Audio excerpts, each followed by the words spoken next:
Welcome to my educational channel విద్యా ఉద్యోగ సమాచారానికి స్వాగతం. బిఏ 4th సెమిస్టర్ స్టూడెంట్స్కి మీకు ఉన్నటువంటి జనరల్ పేపరు జర్నలిజం రచన రూపాలు, పామ్స్ ఆఫ్ జర్నలిస్టిక్ రైటింగ్స్. మీకు ఇంతకుముందు 2 వీడియోస్లో కొన్ని కీలకమైన అంశాలు అయితే చెప్పడం జరిగింది. ఈ వీడియోలో మరొక టాపిక్ గురించి డిస్కస్ చేస్తాను. లేటెస్ట్ అప్డేట్స్ ఏమన్నా కూడా డిగ్రీకి సంబంధించి మీకు రావాలనుకుంటే ఛానల్ని మీరు సబ్స్క్రైబ్ చేసుకోండి, నోటిఫికేషన్ వస్తుంది. తద్వారా మీకు ఏవైనా అప్డేట్స్ మీ సబ్జెక్ట్కి సంబంధించి కొన్ని డిఫరెంట్ సబ్జెక్ట్ సంబంధించి అయితే అప్లోడ్ చేయడం జరుగుతుంది.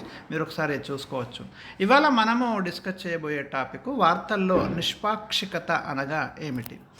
మీరు చూడండి, జర్నలిజం అంటేనే మరి ఎలాంటి పక్షపాతం లేకుండా పారదర్శకంగా ఉండేటటువంటి ఒక ఫీల్డ్ అది. ఆ రిపోర్టరు ఎప్పుడైనా కానివ్వండి వార్త రాసేటప్పుడు తన యొక్క వ్యక్తిగత అభిప్రాయాలకు ప్రాధాన్యత ఇవ్వకూడదు. సాధారణంగా నిజానికి సంఘటన ఎలా జరిగింది, సంఘటన ఎప్పుడు జరిగింది, సంఘటన ఎక్కడ జరిగింది, అక్కడ ప్రత్యక్ష సాక్షులు వారి యొక్క అభిప్రాయాలు ఇవన్నీ కూడా పూర్తిగా రూఢి చేసుకొని వాస్తవాలను వెలికి తీసేలాగా వార్త అనేది ఉన్నప్పుడే పాఠకులు ఆదరిస్తారు.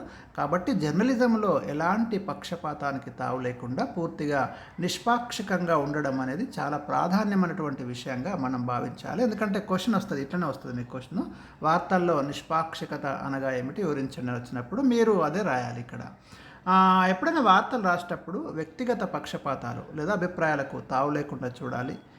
వార్తలను రిపోర్ట్ చేసేటటువంటి వ్యక్తి కూడా చాలా పారదర్శకంగా వ్యవహరించాలి. పారదర్శకంగా అంటే ఓపెన్, అంటే ఎక్కడ అసలు వాస్తవంగా అక్కడ ఏం జరిగింది, ఇది ఎలా జరిగింది, దాన్ని ఉన్నది ఉన్నట్టుగా ప్రజెంట్ చేయగలగాలి. ఎక్కడ కూడా మనము దాయడం కానీ, దానివల్ల ఏమవుతుందంటే పాఠకులకి ఒక నమ్మకం అనేది పోయే అవకాశం ఉంటుంది. కాబట్టి ఒక సంఘటన జరిగినప్పుడు ఆ సమాచారాన్ని సేకరించడానికి ముందుగా ఏం చేస్తారంటే విలేకరిని ఆ సంఘటన జరిగిన చోటుకి పంపిస్తుంది పత్రికా యాజమాన్యం. అతను క్షేత్రస్థాయిలో మొట్టమొదటిసారిగా సమాచారాన్ని సేకరించడానికి వెళ్తున్నాడు కాబట్టి ఆ సమాచారాన్ని సేకరించడమే కాకుండా ఆయన ఏం చేయాలి, ఆ సంఘటనను చూసిన వ్యక్తులను కూడా ఇంటర్వ్యూ చేయాలి. ఉదాహరణకు ఒక బాంబ్ బ్లాస్టింగ్ జరిగింది, అక్కడికి వెళ్ళినటువంటి విలేకరి అక్కడ ఉన్నటువంటి మొత్తం సిచ్యువేషన్, అక్కడ ఉన్నటువంటి మొత్తం పరిస్థితిని ఆకలింపు చేసుకొని రిపోర్ట్ రాయాలి. రాస్తూ ఆ బాంబ్ బ్లాస్టింగ్ జరిగినప్పుడు ప్రత్యక్ష సాక్షులు అక్కడ ఎవరున్నారు వారిని ఇంటర్వ్యూ చేయడం ద్వారా ఆ సంఘటనలో దాగినటువంటి వాస్తవాలను వెలికి తీయడానికి వీలవుతుంది. కాబట్టి రిపోర్టర్ ఎప్పుడైనా కూడా వాస్తవాలను, గణాంకాలను తారుమారు చేయకూడదు. అక్కడ మీకు ఆ బాంబ్ బ్లాస్టింగ్ జరిగినప్పుడు ఎంతమంది చనిపోయారు, ఎంతమందికి గాయాలైనాయి, అందులో ఎవరున్నారు, పిల్లలు ఎంతమంది ఉన్నారు, వృద్ధులు ఎంతమంది ఉన్నారు, స్త్రీలు ఎంతమంది ఉన్నారు, పురుషులు ఎంతమంది ఉన్నారు, ఇదంతా స్టాటిస్టికల్ డేటా. ఈ గణాంకాలు కూడా ఎక్కడ కూడా తారుమారు చేయకూడదు. ఇక ఎవరినైతే ఇంటర్వ్యూ చేస్తున్నాడో ఆ సంఘటనకు సంబంధించి వారు కూడా మరి ఎలాంటి అభిప్రాయాలు చెప్తున్నారు, వారేమైనా పక్షపాత అభిప్రాయాలు చెప్తున్నారా, అందుకనే రిపోర్టర్ చాలా జాగ్రత్తగా వ్యవహరించాల్సి ఉంటుంది. అతను ఏ విధమైనటువంటి వ్యక్తిగత అభిప్రాయాన్ని అతని యొక్క వార్తలో ప్రతిబింబించేలాగా రాయకూడదు. రిపోర్టరు పూర్తిగా నిష్పాక్షికంగా ఉండడం ఎల్లప్పుడూ సాధ్యం కాకపోవచ్చు.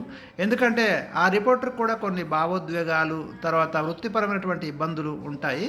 అలాంటి కనుక వార్తాపత్రికలో ప్రతిబింబిస్తే ఆ పత్రిక యొక్క ప్రామాణికత, ఆ పత్రిక యొక్క ఖ్యాతి కూడా ప్రమాదంలో పడుతుంది. అందువల్ల ఒక్కటే ఇక్కడ రిపోర్ట్ నిజాయితీగా ఉండాలి. ఇక వార్త మూలాలు అని ఇంకొక చిన్న టాపిక్ డిస్కస్ చేద్దాము. వార్తలు సేకరించడానికి ఉపయోగపడే ప్రదేశాలు, సంస్థలు, విభాగాలు మొదలగు వాటిని వార్తలకు మూలాలుగా మనం భావించవచ్చు. అసలు వార్తలను ఎక్కడి నుంచి సేకరిస్తాం మనము? ఉదాహరణకు ఒక ప్రభుత్వ కార్యాలయం ఉంది, ఒక ప్రభుత్వ కళాశాల ఉంది, లేదా ఇంకా ఒక సంస్థ ఉంది, పెద్ద సంస్థ ఉంది. అలాంటి చోట్లకు వెళ్ళి అక్కడ ఏం జరుగుతుంది, అక్కడ జరిగే కార్యకలాపాలు ఏంటి, అక్కడ ఏదైనా ప్రోగ్రాం జరిగిందా అంటే మనం వార్తలను సేకరించడానికి కొన్ని సోర్సెస్, దీన్ని ఏమంటామంటే మనము వనరులు అంటాం.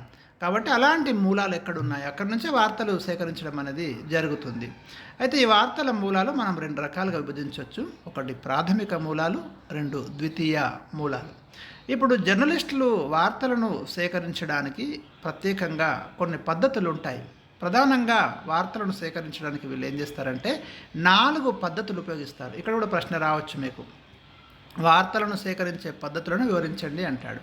మొట్టమొదట పరిశీలన, తర్వాత టెలిఫోన్ సంభాషణ, ఫోన్ ద్వారా సమాచారాన్ని సేకరించడం, ఇంటర్వ్యూలు చేయడము, పరిశోధన చేయడం, లోతుగా వెళ్ళి పరిశోధించడం. ఒక సంఘటన జరిగినప్పుడు దానికి సంబంధించి, ఒక స్కామ్ జరిగింది దానికి సంబంధించి.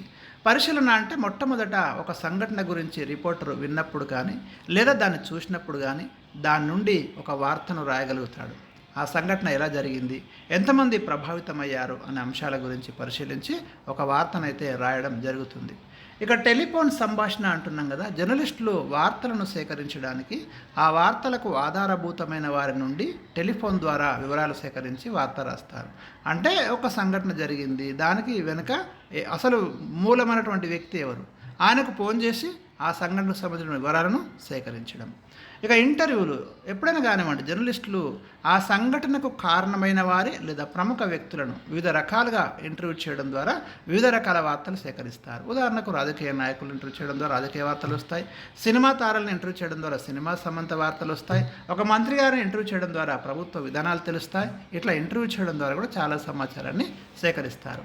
పరిశోధన, ఒక వార్తను రాయడానికి జర్నలిస్టు ఒక సంఘటనకు సంబంధించి లోతుగా విశ్లేషణాత్మకంగా అధ్యయనం చేసి ఒక పరిశోధనాత్మక కథనం రాయడం అనేది జరుగుతుంది. సో ఇవి మనకు వార్తలను సేకరించడానికి రిపోర్టర్లు అనుసరించినటువంటి పద్ధతులు. మరొక అంశంతో మళ్ళీ ఒక వీడియో మీకైతే పంపిస్తాను.